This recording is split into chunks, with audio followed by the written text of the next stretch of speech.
My name is Martin Port. I'm author of a new book available at Porter Press International, JUE 477, The Remarkable History and Restoration of the World's First Production Land Rover. And I'm here today with Julian Shoolheifer, the man who was charged with restoring the world's first production Land Rover, chassis 86001. Hello, Julian. Hi, Martin. So tell us a little bit about your involvement with the vehicle. Well, it goes back virtually to the rediscovery of JUE 477, which was effectively abandoned in Northumberland for basically 50 years, with one brief outing in the late 1990s. And about 3 years ago, I was asked to help the owner's family sell the vehicle, which we did. We found the most fantastic buyer for the car. And ultimately, to cut a long story short, that buyer knew our involvement was very much involved with restoring Series 1 Land Rovers, and they asked us, incredibly for us, they asked us to carry out the task of restoring it. So it's fair to say that any Land Rover enthusiast who knows a little bit about early Series 1s will recognise this vehicle behind us, which is JUE 477, and it's fair to say that although it didn't look a million miles away from where it is now, it was far from in the general condition that it finds itself in now.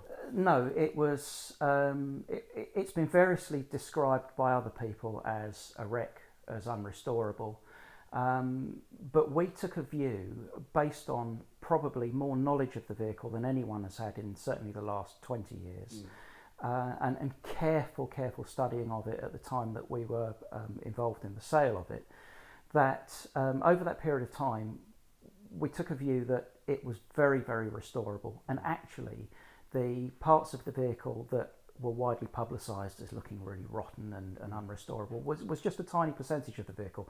It was the visible bits, the bits that were just obvious from a handful of photographs and a few inspections from various members of the Land Rover Series 1 Club at the time. In spending time with the vehicle, I was able to establish that so much of it was original, so much of it was restorable, and by having the luxury of that time, it convinced me that it was very, very much a restoration project.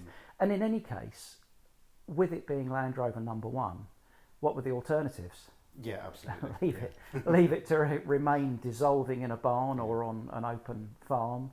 And the new owners wanted it restored in a specific way.